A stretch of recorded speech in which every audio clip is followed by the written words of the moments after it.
Many men come into this country, and when they arrive in this country, there is a shifting of atmospheres. As pastors, as leaders, as clergy, as laymen and women, we need to really identify the pitfalls and the challenges that our men are experiencing. And church has to now find a better way to be empathetic, to be non-judgmental, to be loving, to formulate what I call a beloved community.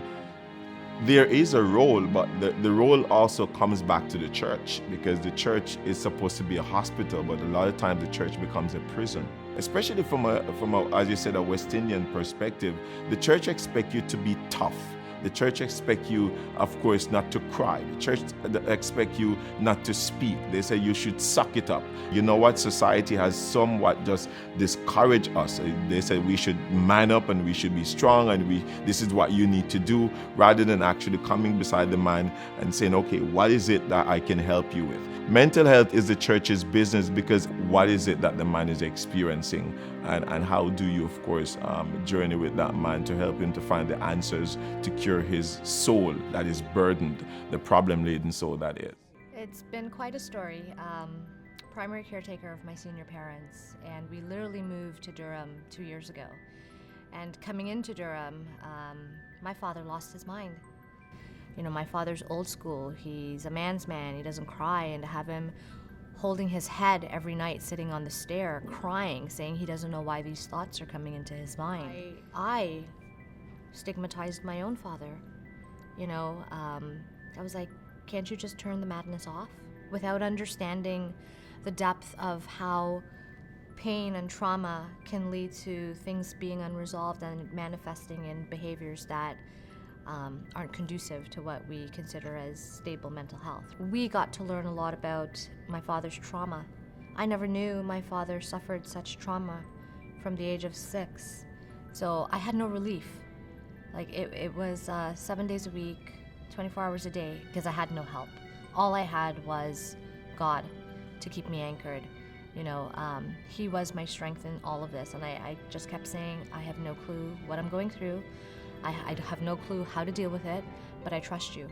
I trust you, and I just kept saying, I trust you. Faith brings you that strength that you need to get through it daily. Your faith alone sheds light on hope down the road that things will get better. I lost my job. I lost my partner of 18 years.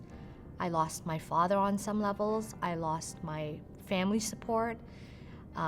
But God knew what he was doing. He allowed me to have a year and some off to take care of my father the way he needed. And that is where my faith bridged the gap with the medical system. A family member, a loved one with mental health, you yourself, it takes a toll on you. You feel like you start to suffocate. You want to help them, especially it's your father, it's your loved one, but yet you don't know how to help them. And you know, for a lack of a better way of describing it, the medical system is failing you because they keep saying, he's fine, he's fine. Well, without a prognosis, there's no diagnosis. Without a diagnosis, there is no treatment plan. And mental health is absolutely the church's business. It goes hand in hand, because when you're in your day-to-day physical surroundings of dealing with life pressures, work, commuting, children, deadlines, what have you, and then you have to deal with a loved one that's going through this, you yourself need your own coping strategy, right? And the most purest, simplest, if it's applied as intended, your faith brings you that strength that you need to get through it daily. I have loved my father my whole life. He is my hero, and we are just going through something. He's healed now, Dr. Elaine. To God be the glory.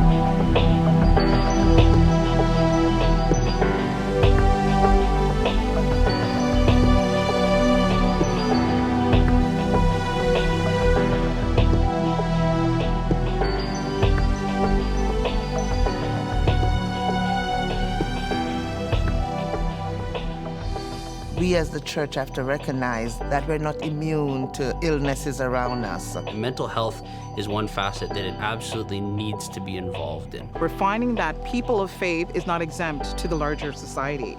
In the church, I think people often see mental health as a lack of faith in God. But really, it's just people need the information. There has been a tendency to allocate any kind of mental condition to demon possession.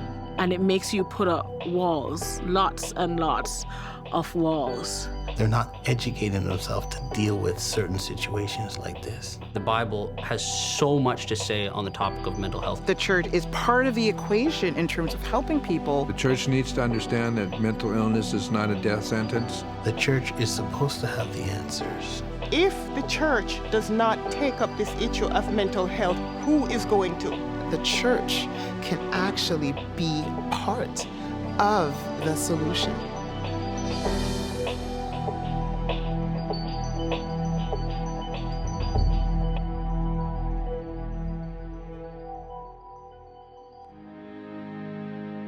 Mental health covers, or it's connected to biology, your genetic makeup. It's also connected to psychology, the way that your mind works, the way, nature versus nurture, how everything kind of makes up the person that way. Social, socioeconomic status, the way that your community treats you, everything that pours into you from an outside perspective. And then also the spiritual. A lot of times mental health is misunderstood. I think that we've done a reasonable job in this part of the world. We've got a long way to go in trying to make people aware of mental health and what is involved and what kind of reactions we get from people who are dealing with mental health. Mental health does not discriminate. You could be rich, you could be poor, you could be black, you could be South Asian. It doesn't discriminate. It's something that we can't see. Because we can't see it, we have a hard time trying to understand it. It's really important that, sometimes we think that mental health is just out there somewhere. And it's very important for us to know there's no face to it. It could be anyone. And this is what we want people to know, that, a lot of times people struggle in silence because if they don't hear people within their communities talk about it, or they may think that it's only you must be old, or you must be of a certain ethnicity or a certain culture it only affects, but it affects everyone.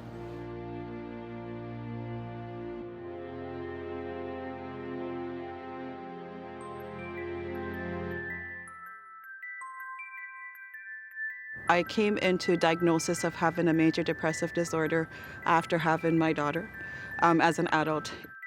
I realize now, looking back as an adult, that it's something that I've struggled with for many, many years but never identified. And I think by not having it identified, it led to a life of having lots of unnecessary difficulty.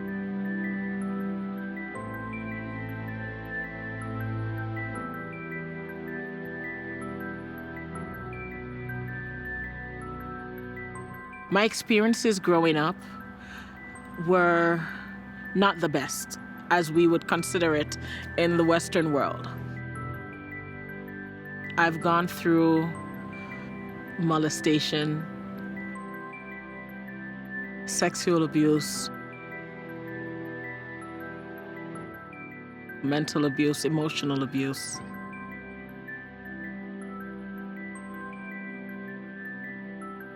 And, going through all of these things and struggling with depression, like lifelong depression from childhood stages, depression.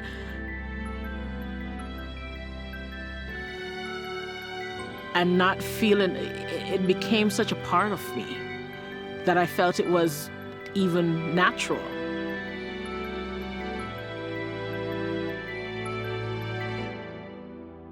"22 mental disorders, 22, yeah. And the DSM-4 was broken into 5 categories, and I fit into 4 of the 5 categories. My behaviors were out of whack. And I was in the full-blown nervous breakdown, psychotic episode of just all troubles in the mind that broke out, and I couldn't get away from it.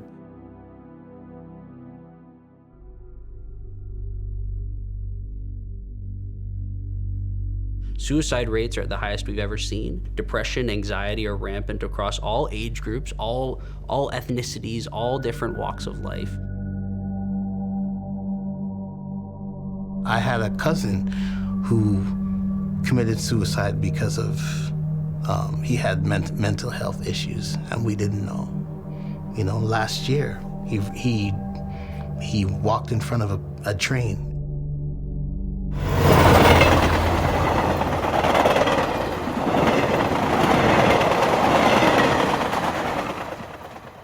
There is a huge rise in youth mental health that is really of concern. The number of young people who are dealing with depression is way out of range of what it used to be, say, 20, 30 years ago. And a lot of that, I think, has to do with the information overload that our young people are dealing with. The pressures of the media, the pressures of peer pressure, the pressures of a changing value system in our culture. There are things that are happening in society now that are impacting people's mental health. For example, social media, prolonged use of media, wrong body imaging, where we see people and we're trying to compare themselves. We see that a lot amongst the youth.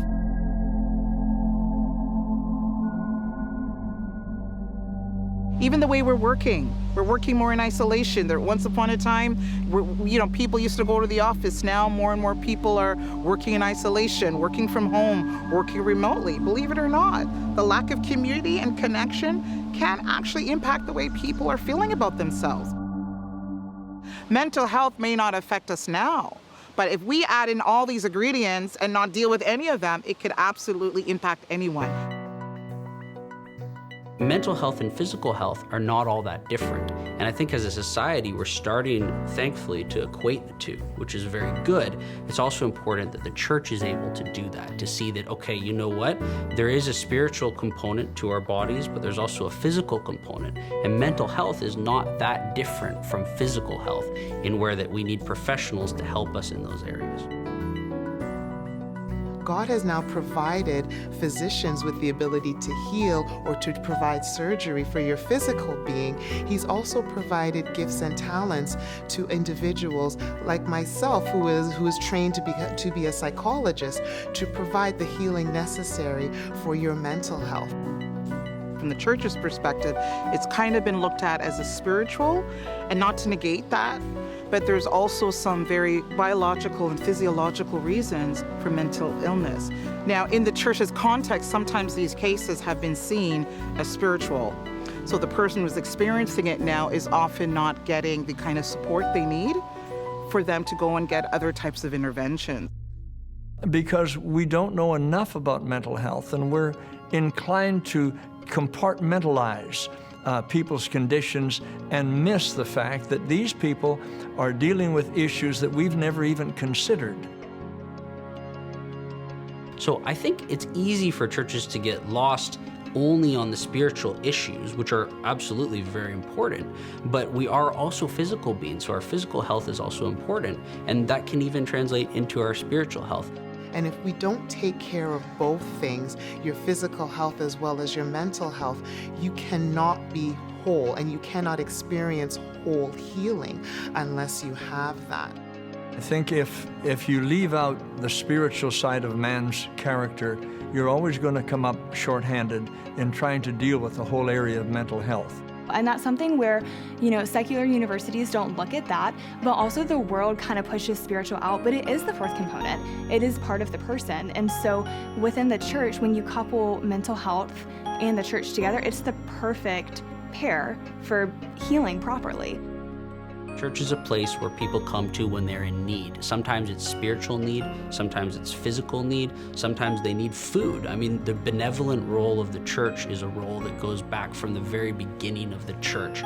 We were in counseling before we ever had psychiatrists. We were in counseling before we had professional counselors. This is our field.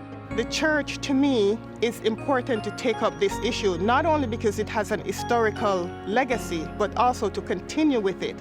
If you look at the role of churches historically here in Canada, churches were the institution who catered to the physical, the social needs of people. But I think far too often the church has been a hindrance to mental health. They either haven't spoken about it at all, or what they've done, and what I've seen quite a bit, is that they've pushed people away because they're not seen as, places where that healing can happen. It's that you have to go to the church but be whole. So I'd go to church to try and find refuge, and because I was a little bit sideways in my behavior patterns and the way I handled myself, I was put aside and I was talked at, I was talked about, but I was never talked to, or I was never talked with.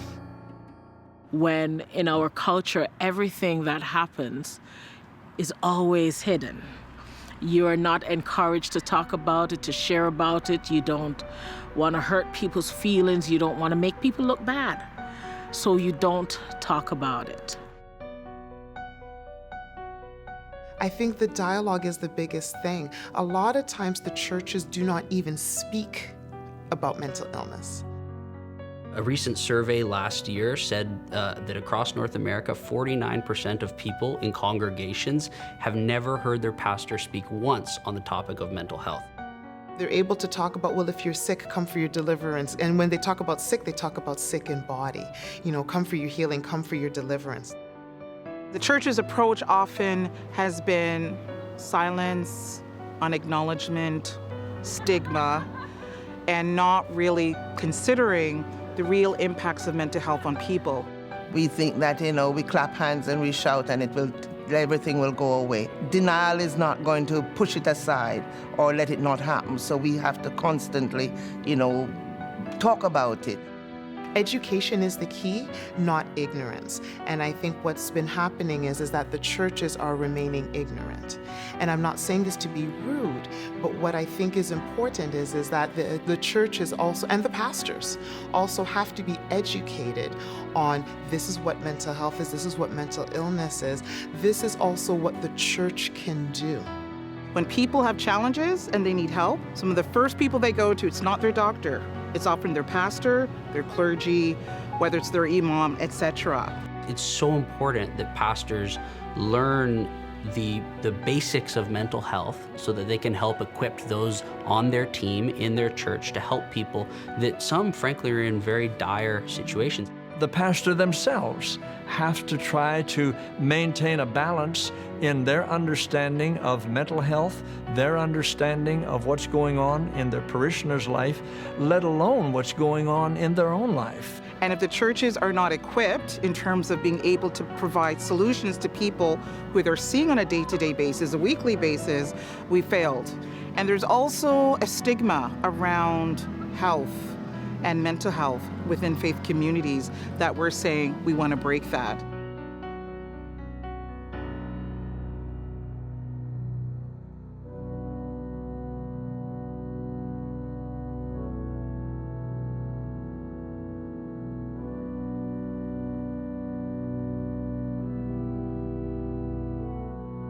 I think, unfortunately, there is a stigma in church where church members, and especially even pastors, they want to put on a display of perfection. They don't want to show vulnerability. And unfortunately, with mental health, there is a stigma of vulnerability, that if you're struggling with your mental health, there must be something wrong with you. Maybe you're not a strong person. Maybe you have issues. Maybe you have problems. And getting past that barrier is not easy.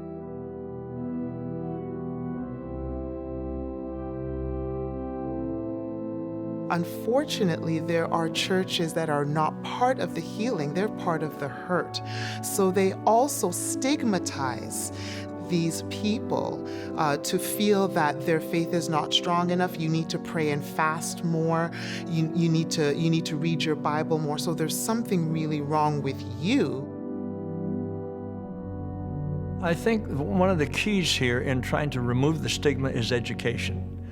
If we can educate the people in the pew on mental health and how commonplace it is and often denied because of that stigma, we need to be preparing our people to be more open, more candid, and more receptive to people who are dealing with mental health to find out that it's no different than any other kind of medical condition that we might have to cope with. And so mental health is the church's business, in collaboration for everyone that's been doing this work, is really to sound the alarm and really bring leaders of faith who have a lot of influence over their congregations to get talking about this. Because when you have influence, you have the power to change as well.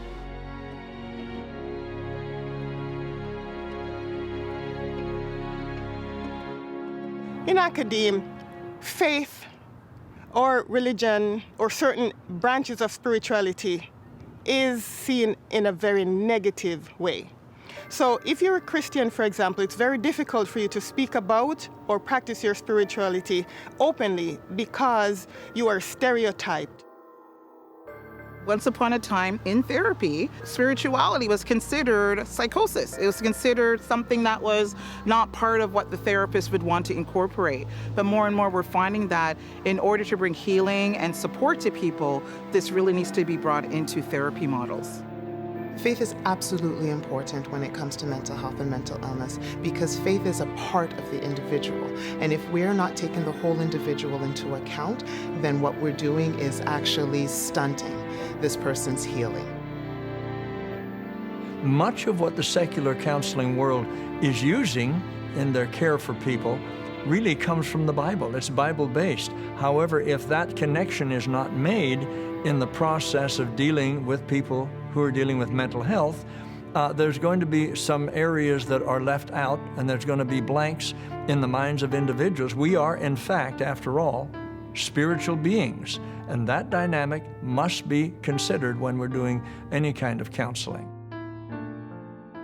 So often when people go for help and support through the medical model, your faith has to be checked at the door as they deal with other aspects of your being. Clients have difficulty in terms of expressing their faith or who they are for fear that they'll be seen as crazy or that there's something wrong with them or they're looking at something that is not tangible. So they will not talk about their faith. They'll just go through the motions. How do I change my thoughts? How do I change how I feel? All of these things. They then will go back into the world and they do not feel that they have been completely heard or that they have been dealt with appropriately. Because if you cannot bring your whole self into the therapy session, then all of a sudden you're not experiencing full healing. And that ends up being detrimental to the person themselves. I didn't really feel as if I had anyone that was really there for me that I could open up to. I never got that opportunity, that feeling that I could be open and talk about, what was happening to me, how I felt. And because of that, there have been times when I've actually tried to take my own life.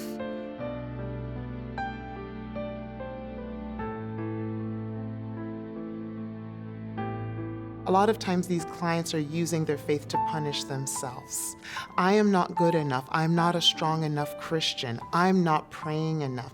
This is why all of these things are happening to me. This is why I'm depressed. And God forbid I have to take medication, and I'm going to have to be on this medication forever. Something is wrong with me. I'm being taken over by the devil. My faith or my relationship with Jesus Christ is not strong enough. I had many episodes at church that was misunderstood. It was demonized. And I just really was left in a place of feeling that I didn't have enough faith. I wasn't praying enough. I wasn't doing enough. A lot of times when they start to internalize that their faith is not strong enough, it actually seeps the depression. It actually sinks it in even more. At one point, I went all the way one side where it was all about church and just kind of delving in there. Maybe if I pray more, fast more, connect with a mother, have them pray for me, open up myself, what have you. But instead, I didn't have enough guard up, so I left myself to being hurt more because I'm telling people things and they don't know how to deal with it. So then I end up being hurt. I know now it wasn't a malicious thing. I know it was now from a lack of understanding themselves. But when you're walking in it, it felt so personal and such like nobody likes me, nobody understands. I felt like really being ostracized. So that was very, very difficult.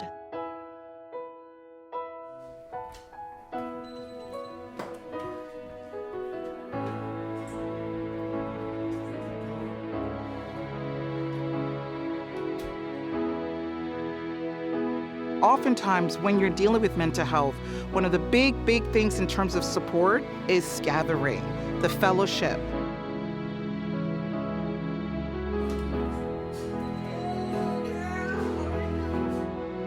The fact that people have somewhere to go, to be supportive. Amongst music, amongst people singing. So there's the sense of community that the church is part of the equation in terms of helping people cope and deal with their mental health challenges. Whereas oftentimes people experience that have nowhere to go. They're in isolation.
Music definitely can soothe any situation that you're in.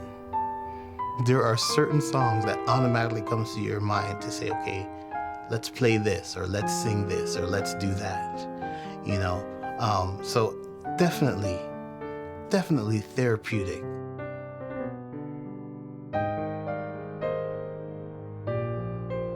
We may not look at it as in terms of therapy. Music helps with the healing and the hope of people who are going through.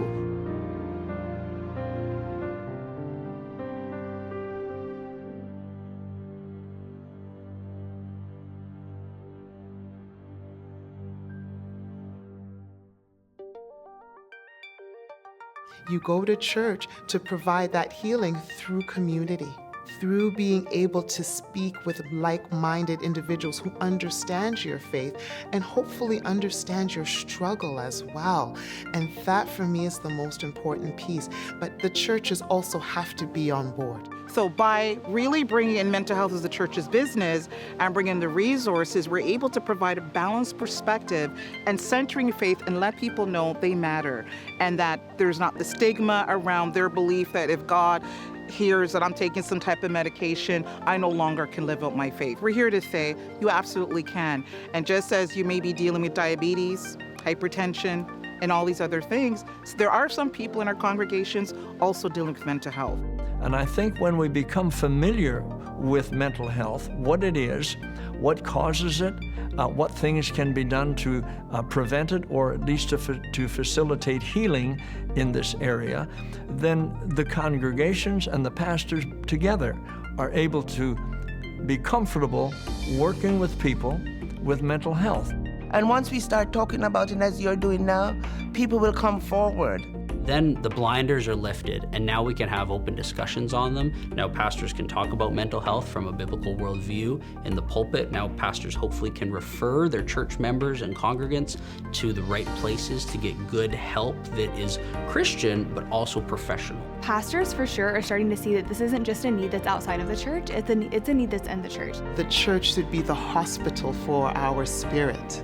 So which means it's not only when you are well, but, preventative medicine, but then also if you are sick, you can go to the church, for the church to help you understand and to coordinate what your healing would look like. And it's not to shame somebody or to blame somebody, but it's I'm going to go and I'm actually going to be in a safe space where I can facilitate that healing. And so mental health has to be the church's business.